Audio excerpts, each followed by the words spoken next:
情神父你好，你好啊，千樂，大家好。今日問情神父咧呢個問題，其實咧我突然間諗起咧，有啲朋友咧收到聖召啦，就話要去做神父啊、修女啊咁樣樣。咁但係咧做下咧，佢哋突然之間就走去還俗啦。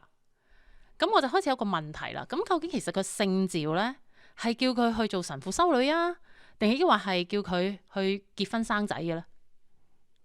或者單身，或者單身，即係總之唔係做神職人員嗰啲工作係啦。我諗咧我哋首先要了解一樣嘢咧，就係咁樣去釐定咧有某程度上一個嘅危機嘅，因為聖召本身咧唔係一個職業啊。聖召本身咧就係即係意思就係天主嘅召叫啦。我哋每個人咧都係天主創造我哋係獨特嘅。咁天主咧有好多層嘅聖召啦。我相信幾集前大家記得我講過，即係第一層就係成聖啦。咁呢個係所有嘅生活嘅方式啊，同埋當中嘅我哋選擇嘅服務嘅短暫又好、長期又好嘅方位啊、嘅崗位啊嚇，都唔會改變呢個最基層嘅就係成聖同埋福傳啊，呢個基本上嚇。咁但係咧人生裏邊一個主要嘅一個靠生活嘅方式嘅一個取向嘅，即係三大個啦，即係一個就係婚姻啦，一個就係神品或者即係修道啦嚇，一個咧就係獨身但係刻意地去選擇，好讓佢能夠有更大嘅自由度喺世界裏邊服務啦咁樣嚇。咁呢個咧係好。點講？天主同嗰個人之間一個嘅啟示。咁所以我哋有時咧唔可以即係話我後尾出翻嚟，咁即係話呢個唔係聖召啦咁樣，唔係咁簡單。因為佢點解會開始呢樣嘢？首先要睇翻先。即係譬如好多神父即係神父 A、神父 B 嚇兩個做到一半出翻嚟，可能嘅原因好唔同嘅喎。唔係。即係可能佢本身呢個人去選擇做神父，最初係好錯嘅原因呢？或者出於一個佢自己都唔了解到嘅不自由呢？好錯嘅原因係啊，即係譬如舉一個即係比較即係都有發生啦，即係譬如來自一個好窮困嘅地方，咁佢由細到大都愛天主噶嚇，都想服務人，但係特別見到就係哇，做神父可以即刻逃脫呢個貧窮嘅。咁佢咪變咗一個形式上、潛意上變到係一個容易啲嘅方法咯。咁佢可能個 design 本身就已經有偏執嘅。咁係咪話所有貧窮嘅人裏邊有呢個咁嘅思想入去做都冇呢個聖召咧？咁唔係啊嘛。但係為某啲人嚟講，可能就係佢唔係真係喺一個平衡自由嘅空間嗰度去諗呢樣嘢。咁佢到時去升咗神父，其他嘅問題正彰顯出嚟，發覺原來佢係唔 ready 去 embrace， 即係當中所包括嘅犧牲嘅。咁佢咪越嚟越發覺自己好唔妥咯。咁可能就變咗唔係話佢入咗去主教否守佢就聖召就肯定噶啦。咁即係但係天主又好包容噶嘛，即係天主又唔會話你既然升咗神父啦。咁佢又有天主就跟翻有個恩寵啦，係嘛？咁佢既然佢都宣咗誓啦，承諾咗啦，咁其實佢就應該繼續嘅，係嘛？咁但係真係好唔妥，佢發覺佢開始懷疑究竟係咪啦？咁出翻嚟咁係咪你點即係你都聽到係，即係唔係咁簡單嘅一樣嘢，係嘛？即係你唔可以話係咪當初佢應該唔做神父，應該結婚㗎咁，你唔可以咁樣講嘅。即係變咗係。你要睇翻個路程去到嗰度，你揀咗之後，你就要由嗰度開始計。即係當中已經係另外一個層面嘅天主嘅繼續嘅祝福噶啦。咁樣咁，所以即係我哋要由嗰度去即係要由眼前嗰度去睇咯。我有個問題，即係其實係咪所有嘅神父修女啦即係其實佢哋都會經過一個覺得自己唔適合係一個神父修女嘅階段㗎，都冇得咁樣講嘅，即係驚人哋又係想嘗試去好公式化咁樣去即係框住晒所有人嘅路程，都唔係㗎。你睇就婚姻咁，有啲係真係哇一見鍾情咁，即係兩小無猜咁，即係青梅竹馬咁，咁就係話哇會唔會太過膚淺咁？但係佢哋有好豐盛嘅婚姻啊，咁係咪話每個都要經過離離合合正叫做即係辨認清楚咧咁？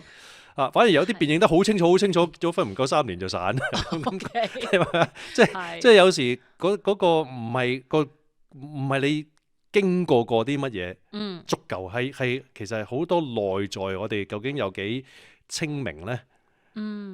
有真係有幾 honest 咧？或者有幾認知到同埋承唔承擔到嗰件事，即係有冇嗰個，即係好多嘅因素啊！即係有道德上，我係咪願意去承擔同埋去包容？但係亦都有一啲我哋控制唔到嘅一啲內在一啲嘅破碎啊、不自由啊，咁嗰啲即係有時都有個無奈嘅喺度，因為我哋係喺一個我哋每個人都係特別今天咧見到好多嘅破碎同埋混淆啊，同埋唔清晰裏邊。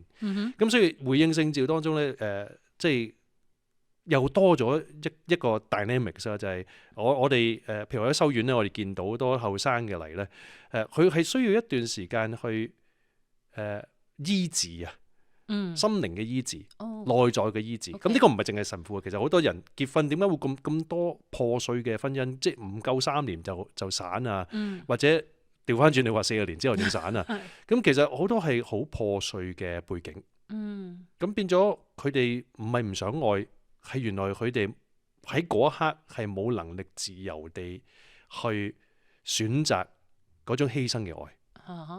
因為好多嘅恐懼啊，好多嘅憤怒啊，或者好多嘅coping mechanism， 即係俾人傷害過，失去咗信任，咁變咗有好多嘢都鏡住，或者好着重於人哋點樣講，人哋點樣睇佢啊，咁變咗佢有偏執嘅。即係佢自己本身冇足夠嘅安全感，好多 insecurities。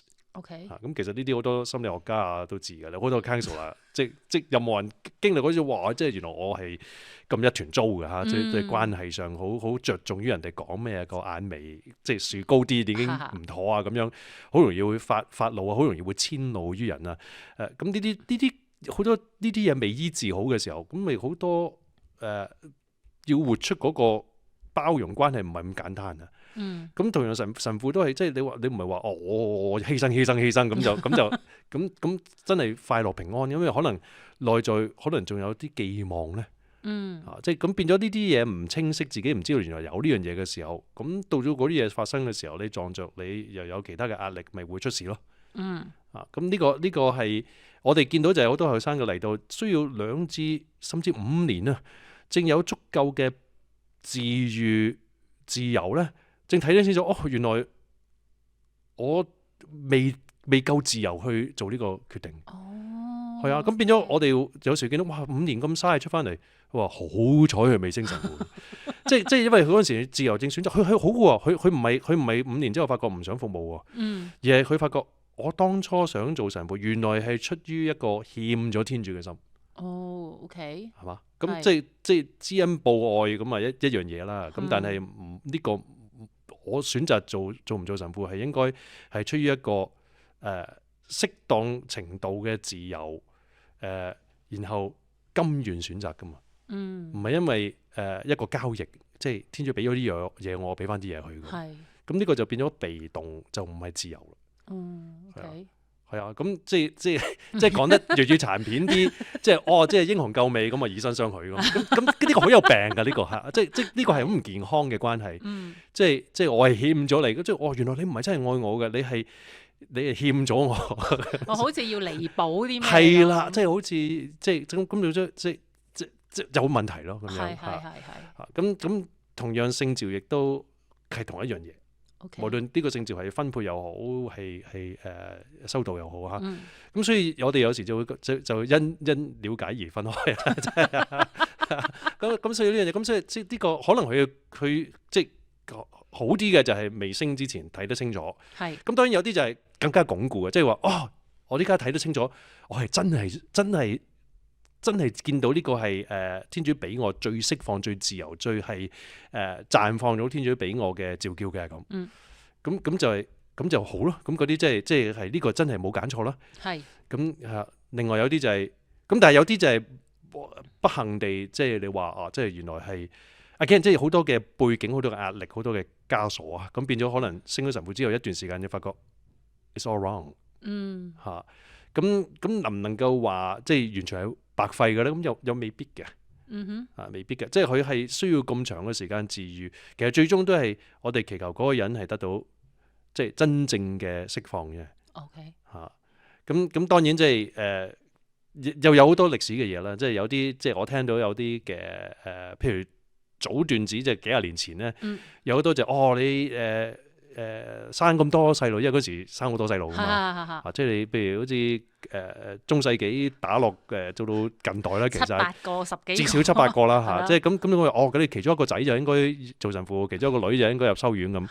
咁變咗唔多唔少傳到去呢個19、20世紀早期，就變咗係你第一個仔咧你可以 keep 住，第二個仔就一定要入修院啦咁。好公式化。好公式化係啦，咁變咗。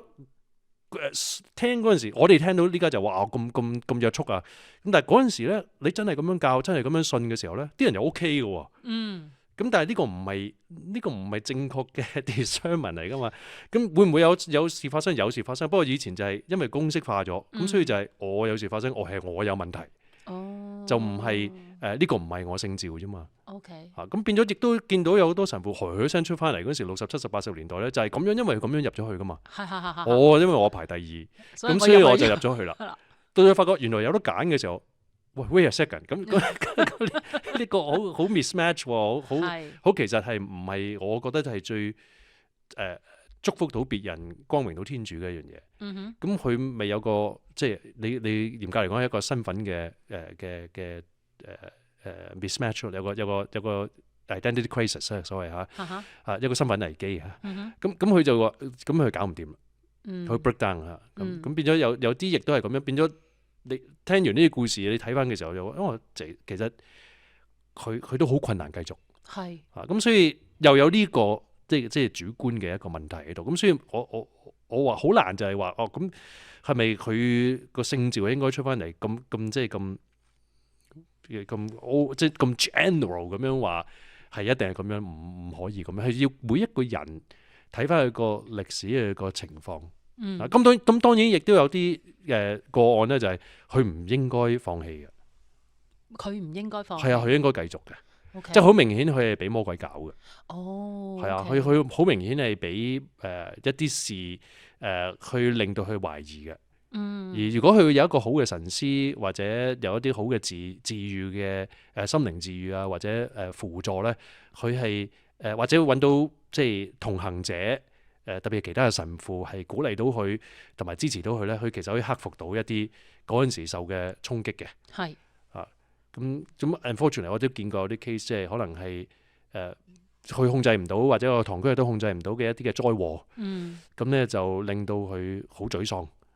咁所以就翻唔到轉頭。即係嗰啲應該留喺度嗰啲，佢出咗去通常都唔會翻嚟教會。咁好複雜啦，呢樣嘢好難答你呢樣嘢。即係又係要冇咁 general 嘅嘢。就視乎佢個個案啦。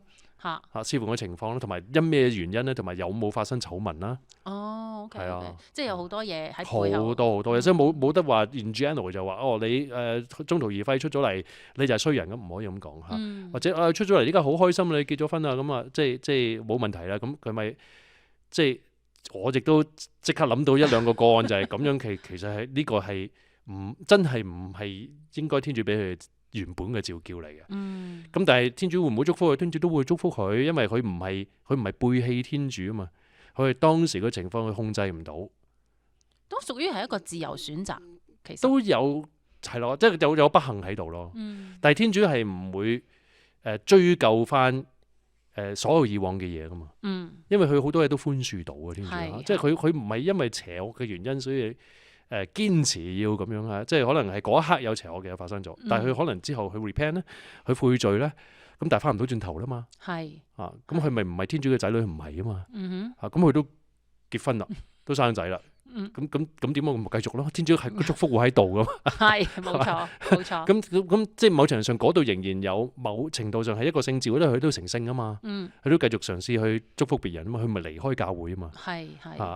咁當然亦都有啲 case 連信仰都放棄啦，咁嗰啲就不行啦，嗰啲真係要為佢祈禱啦嚇。咁但係通常大部分佢都繼續堅持佢嘅信仰嘅。係嚇。OK。咁但係就係咯，咁有啲就未完全係legalize嘅，咁佢但係又結咗婚嘅，咁嗰啲就複雜少少啦。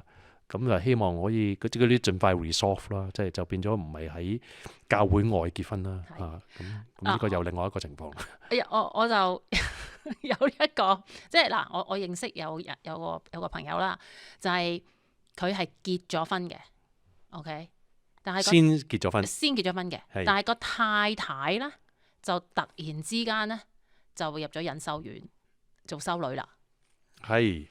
即係呢個係令到我好唔即係點解嗱？既然呢個又係要睇個個案同埋原因嘅。係，但係我感覺係咩咧？就係你結婚嘅時候，天主係祝福噶嘛。但係點解跟住又會召咗即係嗰一半？嗱，歷史上都有好多咁嘅 case 嘅喎，啲即係係啊，係好多㗎，好多嘅 case 即係結婚，跟住咧過咁上下咧，大家都發覺我哋應該係要修道嘅。咁所以咧就停止咗呢個婚姻嘅關係。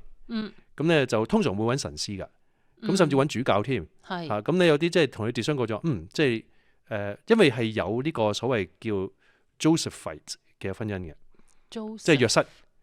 因為約瑟同聖母係冇夫婦關係噶嘛，即係冇夫婦嘅即係肉體嘅關係噶嘛，係一個貞潔嘅婚姻噶嘛。咁所以係有先例。咁所以咧喺特殊嘅情況，即係好明顯，即係有啲好特別嘅嘢，天主係真係有個唔平凡嘅召叫。咁所以係通常呢個係藉着神師嘅指引咧，就發覺即係呢度有啲好微妙嘅嘢發生緊。咁即係亦都唔係因為一個憎惡呢個婚姻啊，唔係反對呢個男女性別嘅天主賜嘅呢個禮物啊，而係有啲更微妙嘅嘢發生緊。可能天主有啲好大嘅啟示啊，有啲超性嘅現象啊，咁咁佢係因此咧就兩個都可能喺祈禱裏邊咧都感受到係要活出一個即係修道嘅生活咁。咁歷史上真係好多個案咧就係咁樣，咁一個咧就入咗女修院，一個入咗男修院嘅。嗱，呢個係封咗聖人添。係啊，但係呢啲係一對夫婦都覺得啊嘛。但係我而家嗰個咁通常就唔應該係一方面反感嘅，即係唔係兩個一定要去修院噶嘛。即係可能丈夫都一齊自相咗咗，我都承認即係天主有呢個召叫，咁佢接受咗。OK。咁但係天主未必召叫男嗰個都有修院。但係佢就會令到即係可能有仔女要照顧咧，可能佢有其他嘅侍奉喺在世當中係唔適宜入去修道嘅咧。或者有其他嘢係未係時候咧咁。咁again即係呢啲又要睇個別嘅個案。好啦，我要好小心就唔係話所有人都係喺呢個情況咧，就係衰人啊，或者做錯嘢啊，或者唔了解天主啊，或者違背聖召啊咁。唔係咁樣，要逐個 case 去睇嘅。OK。好，即係我可唔可以理解咧？其實即係話有啲似阿 Joseph 啦，即係個天使走嚟同 Joseph 講：你唔好休咗阿 Mary， 因為佢係有佢嘅職責。咁所以當係㗎。咁即係好似就有一個咁樣，就係好似話俾佢聽，你由得佢去，你嘅另一半去服侍咁樣咯。我覺得係㗎，係啊，同埋即係咯，真係要睇下每一個個案。即係我又唔會話所有咁樣結咗婚之後，其中一個入修院就一定好嘢咁。即係有啲係好有問題嘅。OK。咁所以就係係咯。明白。OK。好多謝程神父咧，今日解答咗呢一個即係有陣時我都覺得好唔明嘅一個問題，但係都知道其實但係唔好審判咯，真係唔好審判。係啊，即係呢個如果當中係有苦澀嘅，咁即係某程度上佢哋都 make 咗個選擇啦咁但係當中即係有時如果有機會係相熟朋友，即係佢若願意嘅，咁咪不妨即係真係開放咁聽下故事。可能當中唔係我哋諗咁簡單。好多謝程神父。